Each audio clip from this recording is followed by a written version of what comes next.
What's your favourite Batman? Many people of a certain age cite Tim Burton's 1989 Batman as their favourite, while others are still fond of Adam West's Adventures from the 1960s. Matt Reeves' The Batman is a new favourite for many fond of a grounded approach, while the 1990s animated series still holds a special place in the hearts of many fans.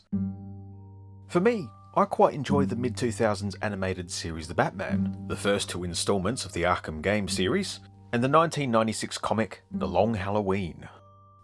Written by Jeff Loeb, whose impact on comics and pop culture as a whole is nothing if not substantial, and illustrated by the late Tim Sale, The Long Halloween is their second Batman collaboration following the earlier released Haunted Night. In terms of canon, it follows on from the acclaimed Batman Year One by Frank Miller and Dave Mazzucchelli, retconning that more direct follow-up, Batman Year Two. In 2021, animated adaptations of The Long Halloween were produced as part of the DC animated universe. These movies were a part of the DC Movies Tomorrowverse, following on from the films Superman, Man of Tomorrow, and sharing an art style with these fellow films, while having no connections to the 2011 animated film Batman Year One. These animated movies were praised by critics for their faithfulness to the original, but how do they really stack up? Hello and welcome to Compare the Pair. I'm Royce, and today we're taking a look at the animated movie and its original comic, Batman, The Long Halloween, Part 1.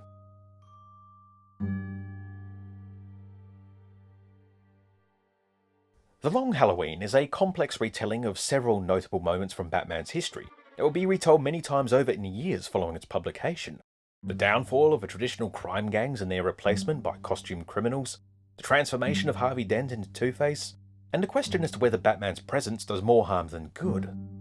Set early in Batman's career, a mysterious killer known as Holiday starts chipping away at Gotham's underworld, murdering high-profile figures and creating tension amongst its remaining members. Batman, Captain Jim Gordon, and a new district attorney, Harvey Dent, agree to work together to take out the Falcone crime family and later uncover Holiday's identity and motives. Bruce Wayne struggles to juggle his double life, having run-ins with Selina Kyle and Catwoman, it never being entirely clear whether the two know each other's true identities. Catwoman has her own story and reasons for getting involved with the Falcones. It's a tremendously dense comic, and the film is dense too, but there's a number of changes between them that serve different purposes. To adapt something means to make something suitable for a new purpose. What works on the page might not work well in a visual audio medium like a film. Batman's narration that carries the comic is cut from the movie. Narration works in comics to provide context for actions or expand details that still drawings can't communicate, while in film you have audio and visual means of conveying that info. It's what show don't tell is often referring to. Some changes might be made for the purposes of streamlining the story. In Chapter 2, it's Irish mobsters who are responsible for blowing up Dent's house, and them who fall victim to Holiday by the chapter's end. These characters don't have any other impact on the story but are swapped out for Chinese gangsters in the film, as the story later travels to Gotham's Chinatown, and that should create a stronger plot thread. One type of change is a form of fan service. The comic is packed with icons from Batman's Rogues Gallery. Most of the main players are present, but an increase in some of their popularity in media since seems to have impacted how big their roles are in the film. Another type of change is in relation to the context of the world it finds itself in. The Long Halloween comic was written within the context of the Year One continuity, where Batman and the supporting players exist on their own, while the movie exists alongside other DC heroes and their supporting players. This is most obvious in the shared art style of these films. And a little cameo at the end. The issue movie adaptations of written works always run into is an issue of time, and changes are made to pack longer works into a reasonable runtime, and this can account for changes to movie stories. However, being split over two movies with a total runtime close to 3 hours, with a book that can take 2 to 3 hours to read if you're zooming through it like me, the reasons for these changes start to fall apart.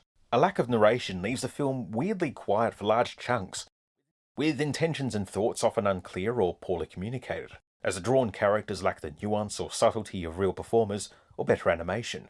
The Long Halloween is a noir story, and noir films have made effective use of narration to expand on mood and character. The film The Batman uses narration from Bruce like The Long Halloween to do just that.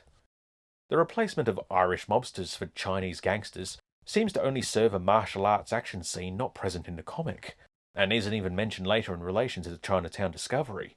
Characters like Joker in particular gets more time to chew the scenery and quickly outstays his welcome.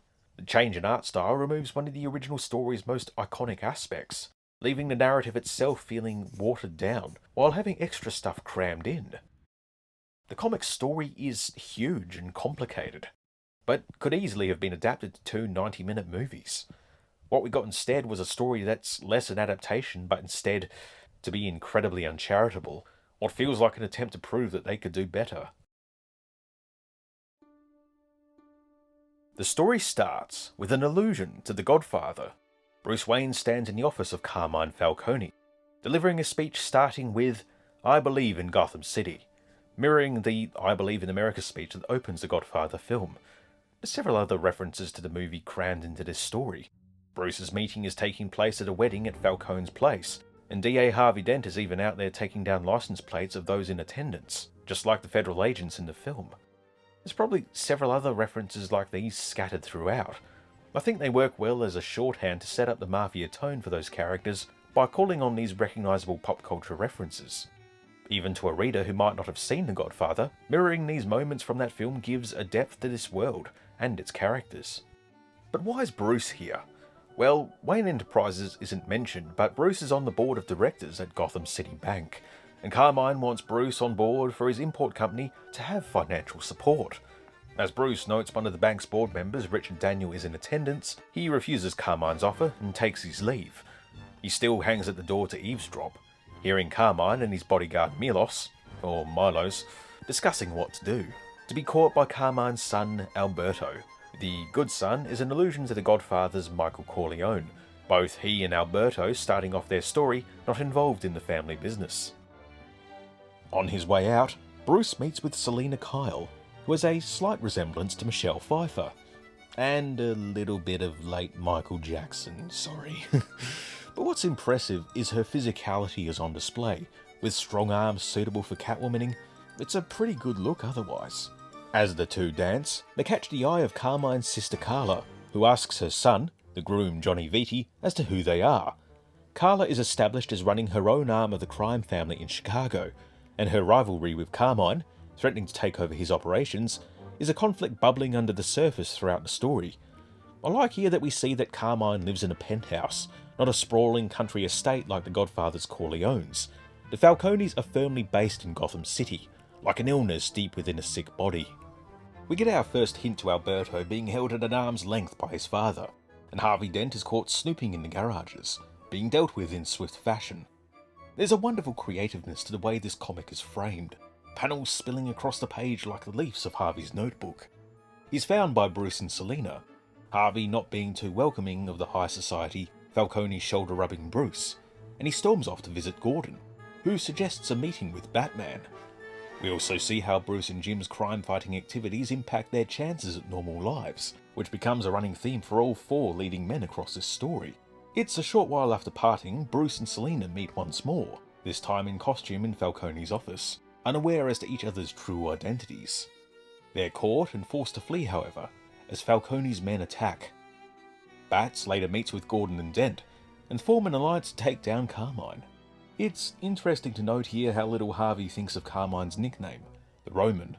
It's a title similar to that used by the costume criminals, who would come to terrorise Gotham later. Time passes in leaps and bounds across this first issue. In July, Bruce uses Batman to scare Falcone-influenced Richard Daniel off the bank's board, and puts a stop to Carmine's money laundering scheme. Carla, Milos and Salvatore Maroni try to argue their points to Carmine, with Alberto not even getting an opportunity to speak. Johnny Vitti is summoned to Gotham from Chicago, and he guns down Richard Daniel on a busy street in September. Tensions and fears start to rise, but someone is planning something. And a few weeks later, Halloween night, Johnny Vitti is murdered in the bath, shot in the head. I tell you, he's making a habit of it. A small .22 caliber pistol with a rubber baby bottle nipple as a silencer is an absurd weapon, but an iconic one. It works as the baby bottle nipple is such an innocuous item that could appear in anyone's home, providing several red herrings as to the culprit's identity, and a grim reminder to the brutality as the months drag on. What's more, a jack-o'-lantern, a reminder of the holiday, was left at the scene of the crime. Harvey's real, but perhaps somewhat callous response to Vitti's death shocks Gordon, and Batman spots Catwoman watching, going to confront her. She offers to help, and gives directions to him to a warehouse containing Carmine's hoarded cash, which Batman travels to with Harvey, the pair torching it to stick it to Falcone. It's interesting the imagery of a burning pile of cash, quaint in comparison to that scene in the comic, should show up about 11 years later in The Dark Knight, where Joker burns it to demonstrate how little it means to him, while also sticking it to the mob. It's a moment which succinctly summarises his worldview, establishes him as a villain many can't comprehend. Here, Batman and Harvey just burn it without much moral quandary. The act would not go unpunished, as Dent would return home to be met with a big explosion. And that is just issue 1, showing just how dense this story can be. Further chapter summaries will be more brief, but before we continue, let's check in on the animated adaptation to see how it handled that first part. Establishing shots of the city, the clean Tomorrowverse art style, Alberto present at the meeting between Bruce and Carmine doing a crossword, prolonged stretches of silence, dialogue from the comic, out of order but there. I believe in Gotham City. Everything bigger, more textured, atmospheric sure, but differently so. Also no wedding, very little life or any real movement.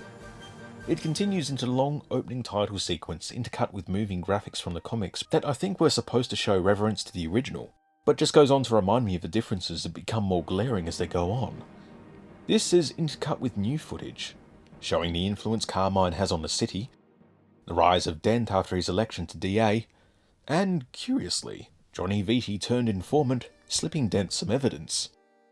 And then, once the titles are over, Vitti returning home, undressing, drawing a bath, and being executed by Holiday.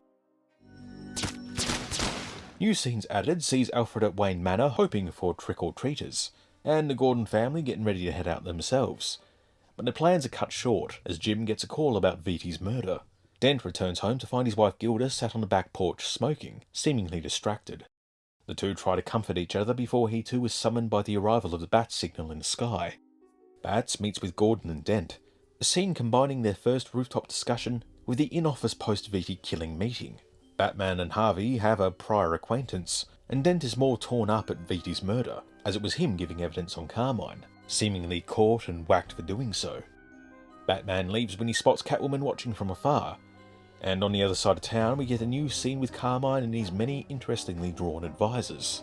Carla is reduced to a sobbing mess with the other women, and references to the Godfather return, by calling Carmine the Roman, Godfather, I'm so sorry to hear about your nephew.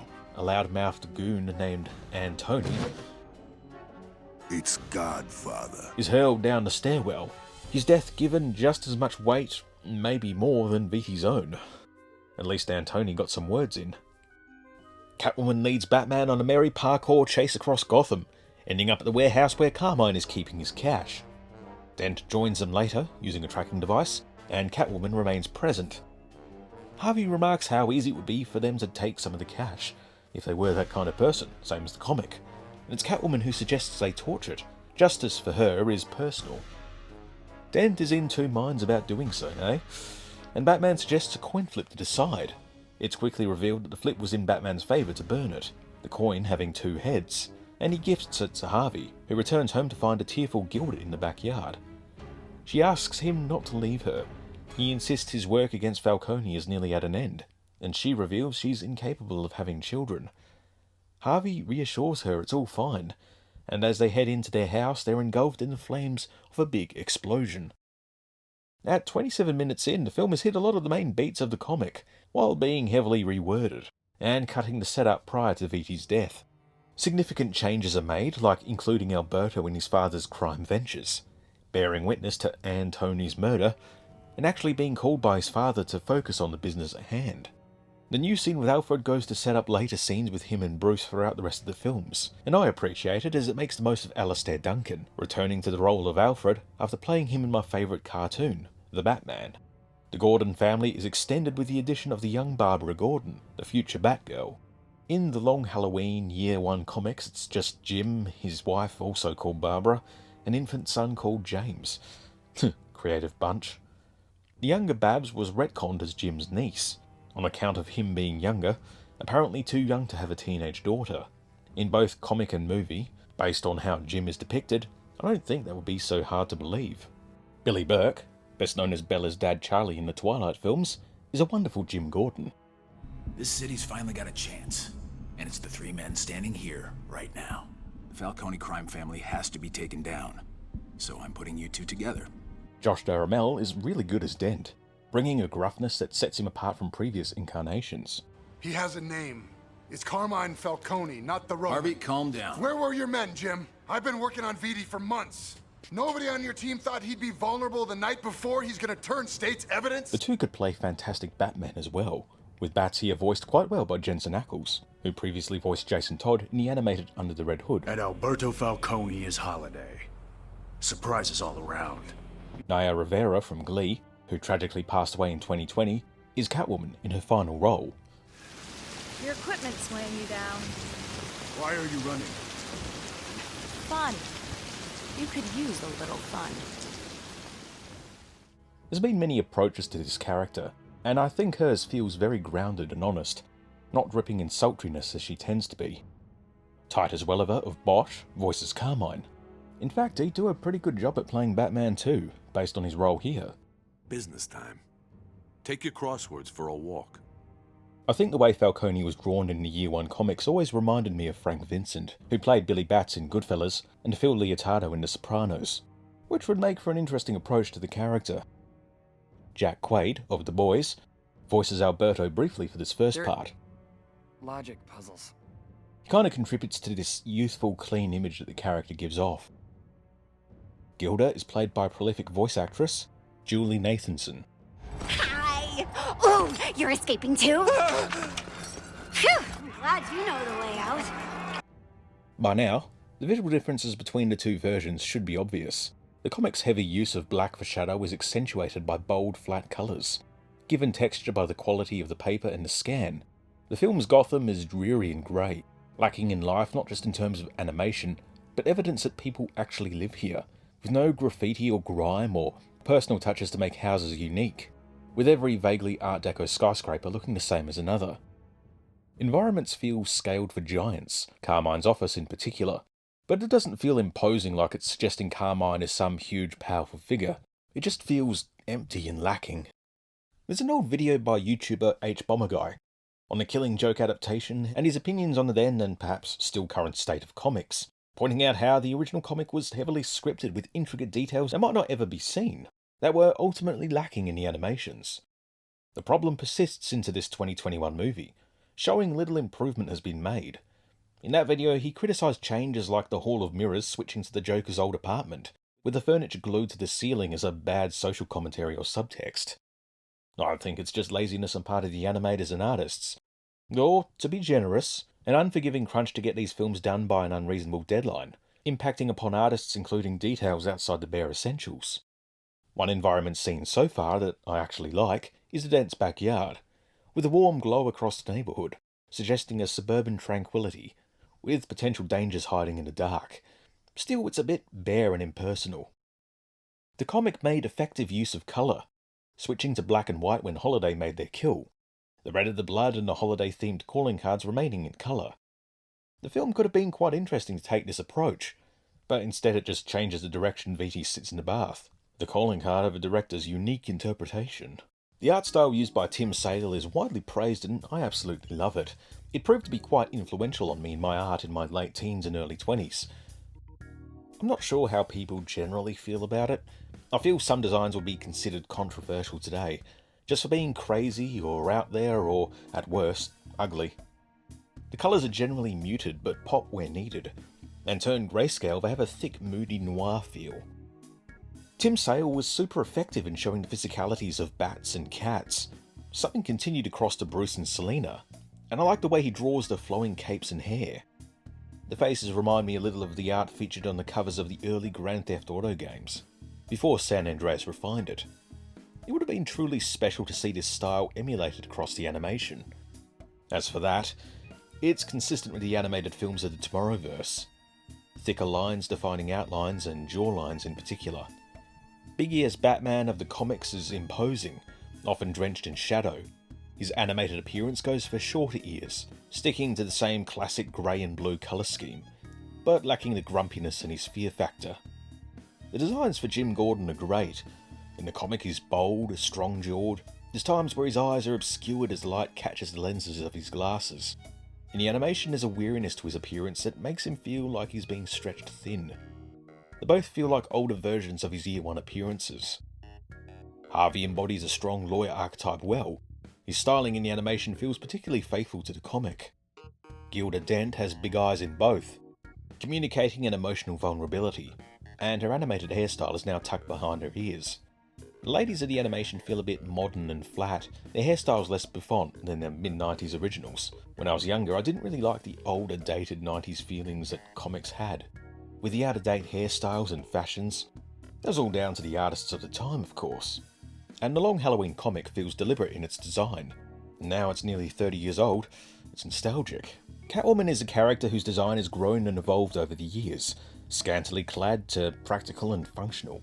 Starting with the late Darwin Cook, who gave her a crash helmet and stretchable catsuit, with recent comics adding very modern mesh panels to allow her to breathe.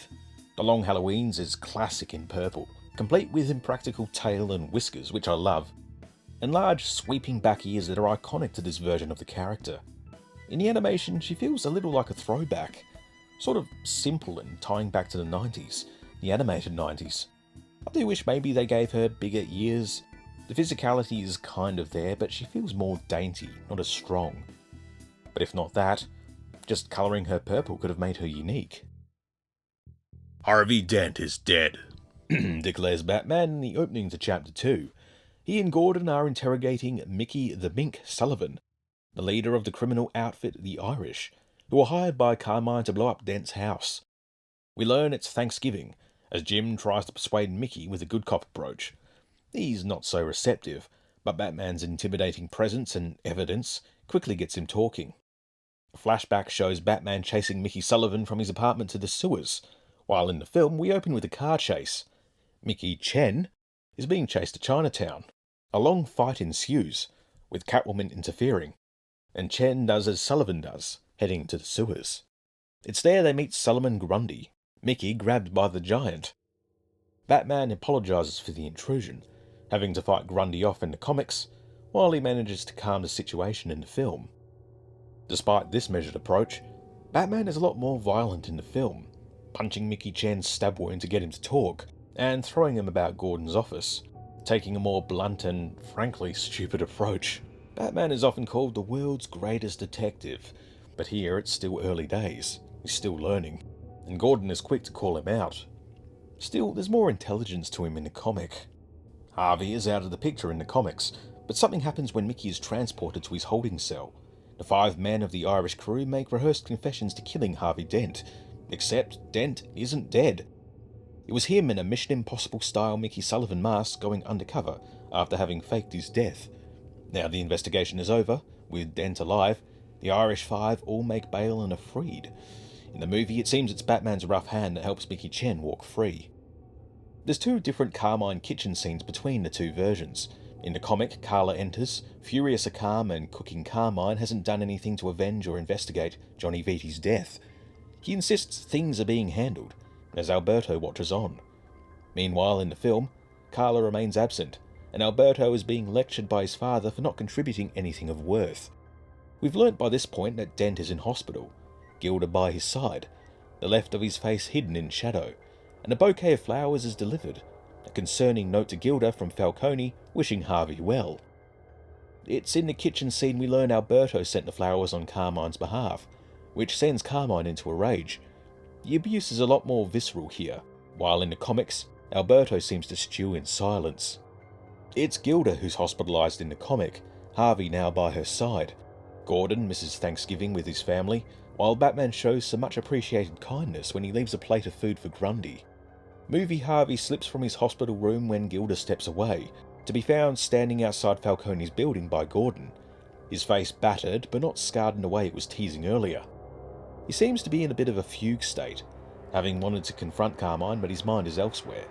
Gordon strangely hands his pistol over to Dent, different from the .22 caliber Holiday uses, rather than see him back to the hospital. Gordon returns home to a cold dinner, Selina is present at Wayne Manor for turkey, and Batman leaves Grundy a plate of food. But Holiday strikes again. gunning down both Mickeys and their crew, leaving a cornucopia of food behind. Christmas time, and the Joker is on the loose, terrorizing a family in their home. Batman and Gordon visit Julian Day, the Calendar Man, a date-themed villain who suggests that Holiday could be a woman or a man. Joker's reign of terror sees him confront Salvatore Maroni, killing one of his associates, Toots, and questioning the mobster if he knows Holiday's identity. By the time Batman arrives, as Maroni's men load the Joker-poisoned Toots into their car, the Joker is long gone. Having infiltrated Danse's new house, the night Gilda comes home from hospital. Harvey makes sure she's out of harm's way before confronting the Joker, still continuing his Holiday investigation, but flees after he gets the upper hand. The break-ins continue as Joker somehow infiltrates Carmine's penthouse, and as he leaves, Milos gives chase, falling victim to Holiday. The next section of the film rolls many elements from later in the story into here, with Batman realising Joker escaped prison in a manner similar to the discovery of Scarecrow's escape in the future Chapter 8.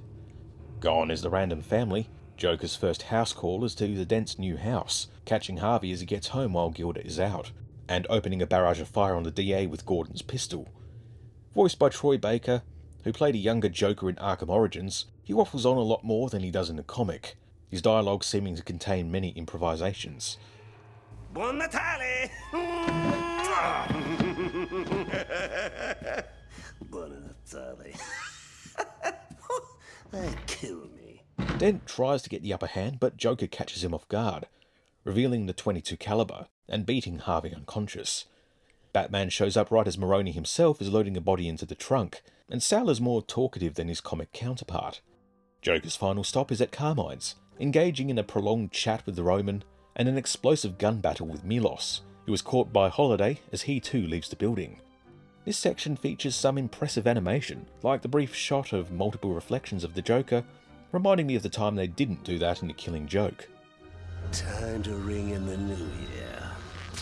Joker steals a crop duster, poisoning the ground crew, with the intention of releasing his gas over the town square with the insane hope of killing Holiday, given the chance they're in the crowd. The film has a scene where Bruce and Alfred go over the evidence they have. It's amusing they give lip service to Carla being a suspect, as she's not even said a word here. Carmine holds a New Year's function on a large yacht, seeming to just be mob guys, a nervous Sal Maroni being one of them. While Dent, ready to head home, gets some shocking news from his assistant Vernon about Bruce Wayne's connection to Falcone. Vernon is on the payroll of Maroni, being mentioned by Toots last chapter, and is entirely absent from the films. Harvey returns home to find the Gordons have visited, but he's too preoccupied with work. This meeting is shifted to the square in the film, the Dents having a domestic in public, and Gordon still on the job, plus a revelation Gilda herself was a lawyer. The yacht party of the film seems to be for all Gotham high flyers, Bruce and Selina amongst them, who dress somewhat resembling that from the wedding in the comic. Bruce is named by Carmine as the son I never had, implicating that connection and causing Alberto to storm out in a huff. Selina decided now is a time to split from Bruce, as they're struggling to keep their dual identities in balance. As he races off to stop Joker, she runs into Alberto. Here a diversion starts to happen, Alberto revealing he's an outcast from his family for falling in love with the wrong woman. He nearly kisses Selina, who recoils in shock. Remember that for later. A throwaway line Joker makes about solving the holiday puzzle reminds Batman of Alberto's puzzling habit, and after defeating Joker, he quickly returns to the yacht to confront Alberto and accuse him of manufacturing the conflict through Holiday to seize control of the family. As Alberto is confessing his innocence to Batman, Holiday strikes again. Alberto falls over the edge and into the propeller blades, and Holiday flees by dinghy. It's strongly implied Dent is Holiday, as he, Gordon and Batman meet up, reflecting on how badly they've handled this case. The comic, in comparison, is much more cut and dry, with a wordless Alberto sulking outside the yacht, his shooting by Holiday witnessed by Carla. It's worth pointing out I've told events slightly out of order, that in the comic, Dent arrives home to find the Gordons after Alberto is shot, Gilda noting his hair is wet, from the snow, he claims. In the film, Dent meets up with Gordon as if he's just come rushing from somewhere, perhaps having quickly changed out of one outfit for another. The next part leaps forward into Valentine's Day, Dent and Gordon visiting Wayne Manor and speaking to Alfred about a connection Bruce's and Carmine's fathers might share. Carmine visits Alberto's grave, and Batman confronts him, this broken up by Catwoman, who Batman quickly catches. It cuts from this panel to this one, and I wonder how they both got away from this to get to this a short while later. Here, a mysterious hooded flower seller approaches, a thorn of her rose catching Bruce and tainting his mind. Vernon meets with Maroni for his payout as Holiday strikes, riddling the car that Maroni's men sit in with bullets until it explodes. Gordon and Dent return home to their wives, and Bruce to his mansion where he embraces Poison Ivy on the balcony. A lot of this is skipped over for the first film. A post-credits scene adapts a few moments for the next chapter, as Bruce attends Alberto's funeral. Carmine approaches, asking again if Bruce wants to do business. As Bruce refuses, Carmine introduces him to the woman on his arm, who reveals herself to be Poison Ivy, as she takes control of Bruce's mind. Quickly looking at the other character design adaptations, starting with the mobsters. Carmine lacks the Roman nose of his comic counterpart, but by and large he's largely recognisable as the same character, complete with the cheek scars given to him by Catwoman in Year 1. Carla seems shorter, but she's hardly featured, so it's hard to tell. Alberto lacks the distinctive purple lenses that work for the stark white panels. Solomon Grundy's appearances are pretty consistent with other depictions in media, so there's nothing especially unique outside their respective styles. Tim Sale's Joker is a design that pushes the envelope. His work exaggerates and caricatures others across its pages. The faces of the Irish are almost on the level of Dick Tracy villains, and Joker is no exception, with a wide smile of hundreds of teeth, at least 2 inches in length. The flyaway hair is similar to other long-haired characters, changing positions and shapes depending upon the character's movement.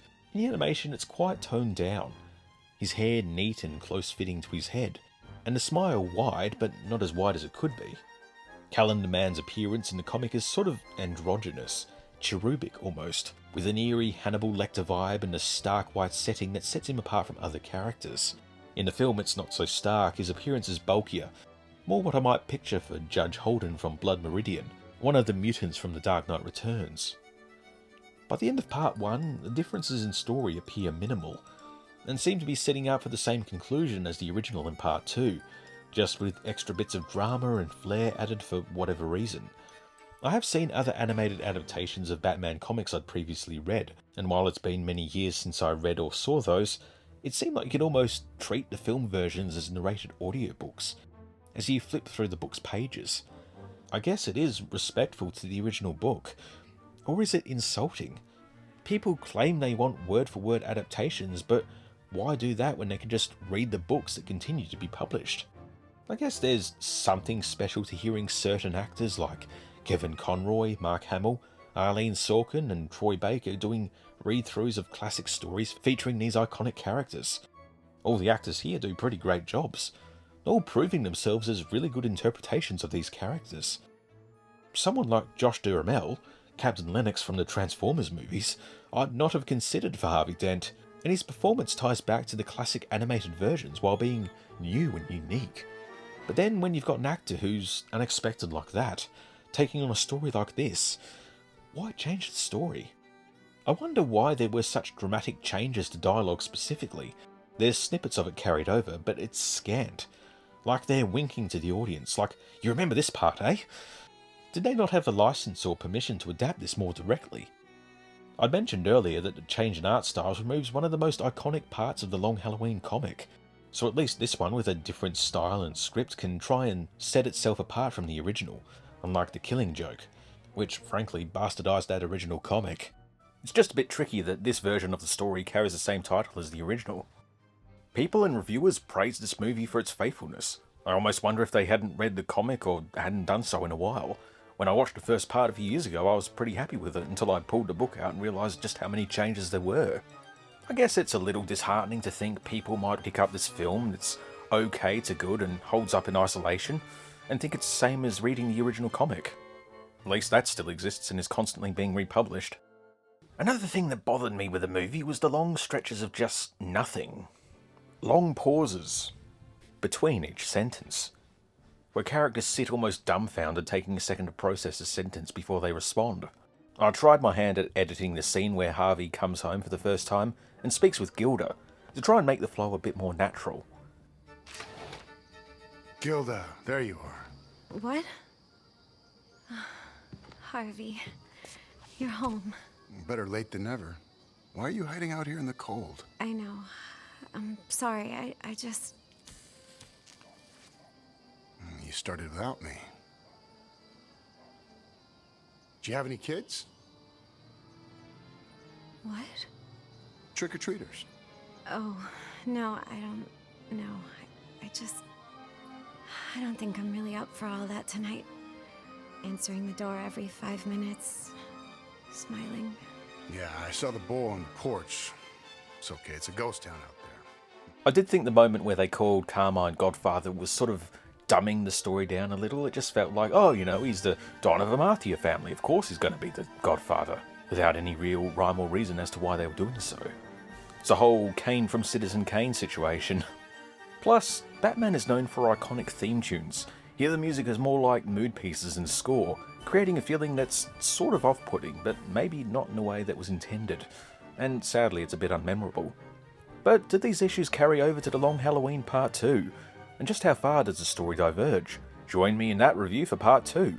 This has been Compare the Pair. I'm Royce, and I'll see you next time. Bye for now.